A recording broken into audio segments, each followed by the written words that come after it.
কি করতেছেন আপনি? এগুলো কি করতেছেন? এগুলো কি করছেন আপনি? আপনি বোতলের তেল ঢেলে দিচ্ছেন, বোতলের তেল ড্রামে ঢেলে দিচ্ছেন। আপনি তাকাচ্ছেন না কেন আমার দিকে? আপনি এটা কি করছেন?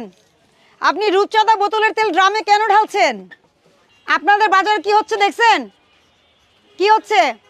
বোতলের তেল সব ড্রামে ঢেলে ফেলতেছে। কতগুলো বোতল এগুলো? বোতলের তেল সব ড্রামে ঢেলে ফেলছে। আপনার নাম কি? হ্যাঁ, আরশেদ। আপনি মালিক? উনি মালিক? আপনার নাম কি? এদিকে আসেন। 380 টাকাও রাখছে আবার। আপনার এটা কত দাম নিয়েছেন? হ্যাঁ, ওই যে আমাদের স্টাফ গেছে, আপনাকে নিয়ে আসবে। 380 টাকা নিয়েছেন। আমাদের ও তো পরীক্ষক, জাতীয় ভোক্তা অধিকার সংরক্ষণ দপ্তরে সে পরীক্ষক হিসেবে কর্মরত আছে। তাকে পাঠিয়েছি আমরা বাজারটা রেকি করার জন্য যে আপনারা কি করছেন, তেলের কি পরিস্থিতি দেখার জন্য। আপনি এটা 380 টাকা বিক্রি করেছেন কি না? করেছেন? কে কে নিয়েছে টাকাটা? এই যে এইমাত্র 120 টাকা ফেরত দিয়েছেন। আর আপনি